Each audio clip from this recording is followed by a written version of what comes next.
looking at ways or signs or telltale signs to show that your teenager or your child is maturing. First of all, what is maturity? Maturity is acquired by the child over time as they learn new skills and adapt.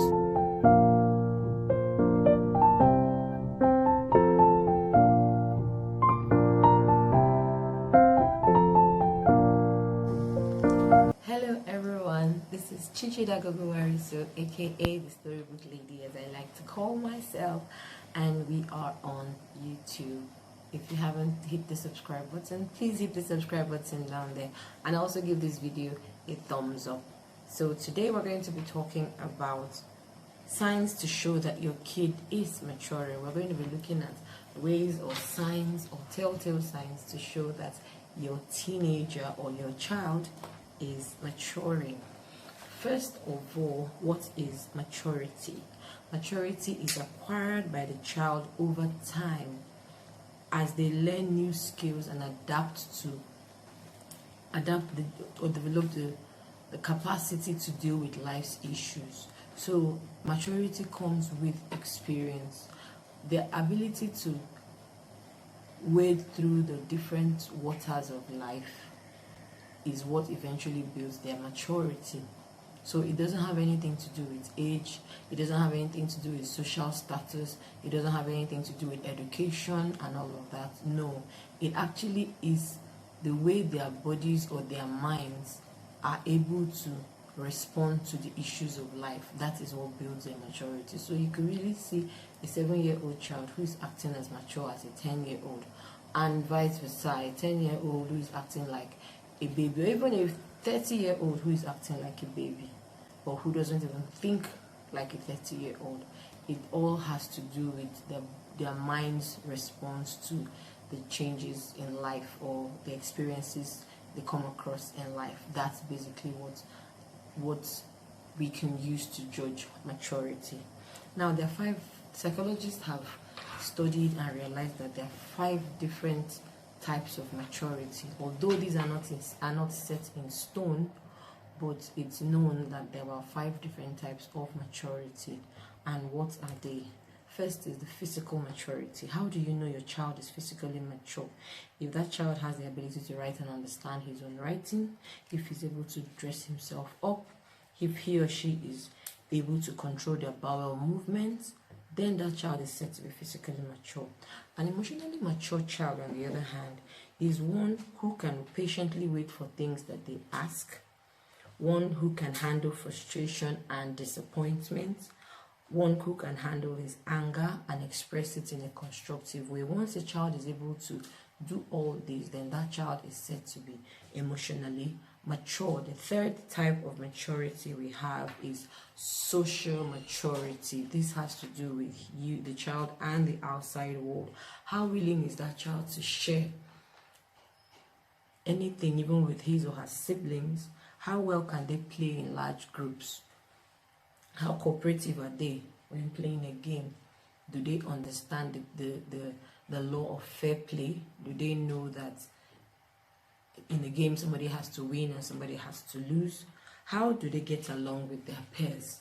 If once you're able to answer these questions in the life of your child, then, and if they are a yes, or some of them tick themselves off as a yes, then you can say your child is said to be socially mature. Next, we have intellectual maturity. This has to do with the way they communicate with people. Do they read and follow instructions?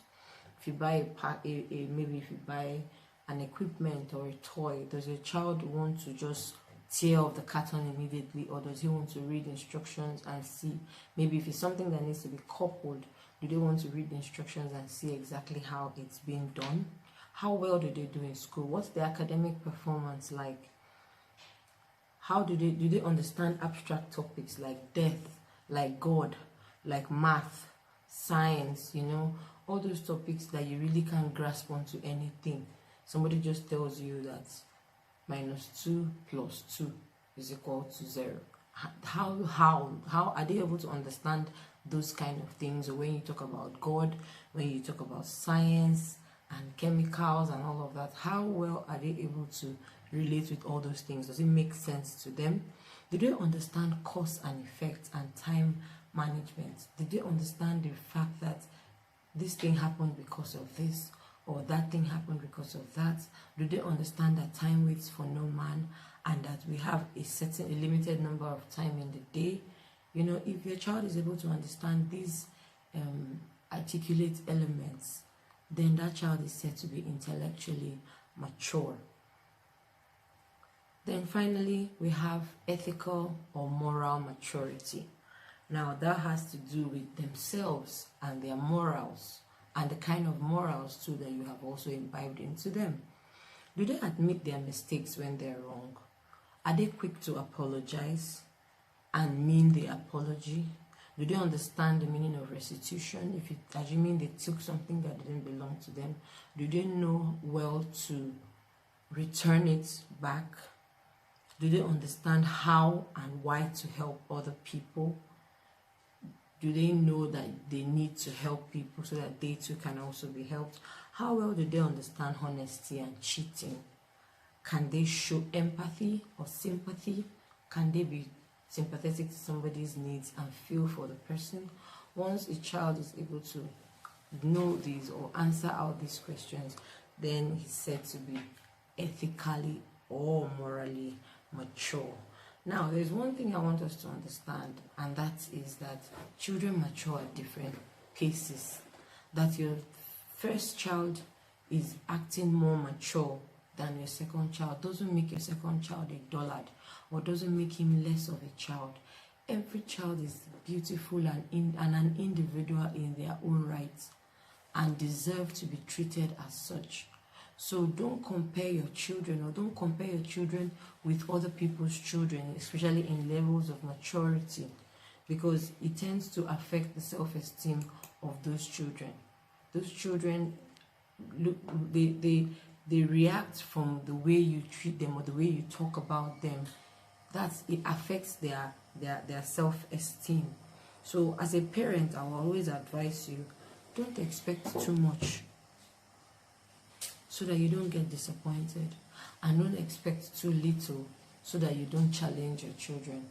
Because if you expect, oh, I know that my first child at 7, he was doing this and that, so my second child ought to do that. Don't expect too much from the children, so that when they don't live up to your expectations, it will not look like they've let you down. Every child just has his own time out. I have a 6-year-old, he's never lost a tooth before, but my 8-year-old has almost cleared out her whole dentition. So they're all different in their own different ways. His hair grows very fine and thick, and then but the girls, their hairs grow very thin and brittle. It's funny how the girls who need the hair don't even have the hair, and the boy who doesn't need the hair, his hair grows like a forest.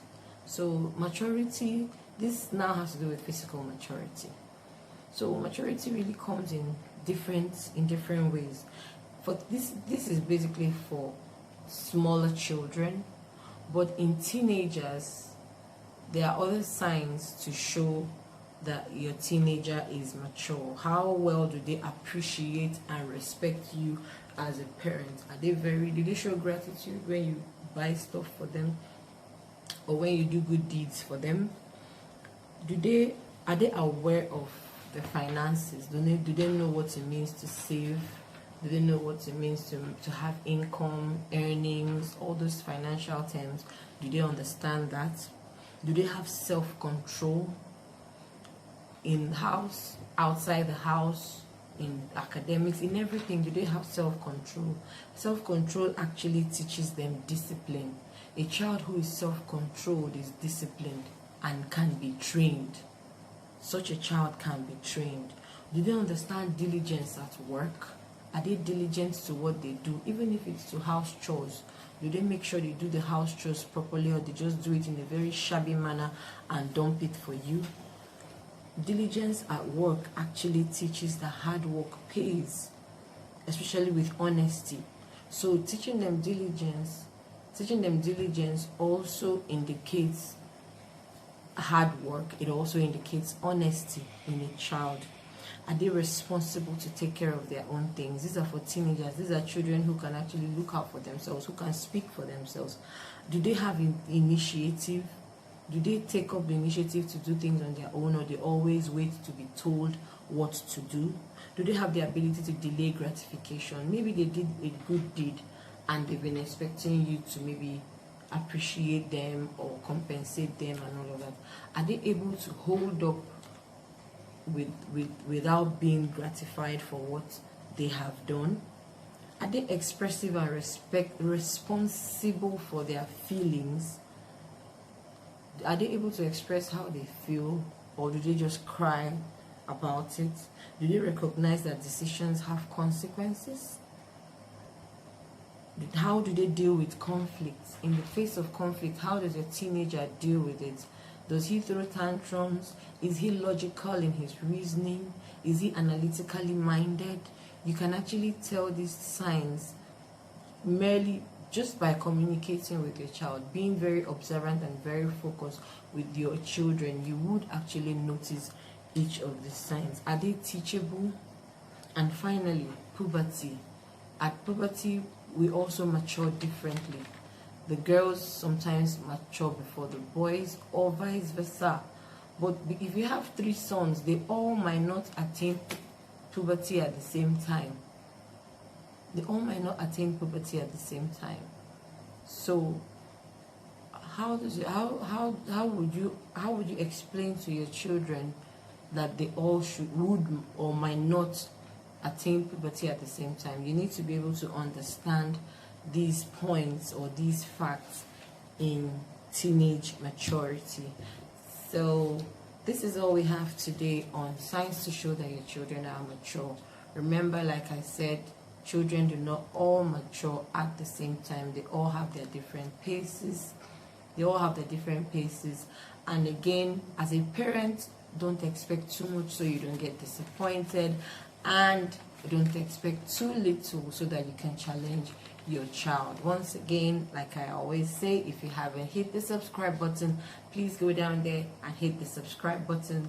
And also, please give this video a thumbs up if you love what you're hearing. There's so many other videos on parenting tips, positive parenting, advice to teenagers and to young children. So if you love my videos, please don't forget, hit the subscribe button, spread the word, get as many other mothers or people to watch on to the videos, and also subscribe and give this video thumbs up.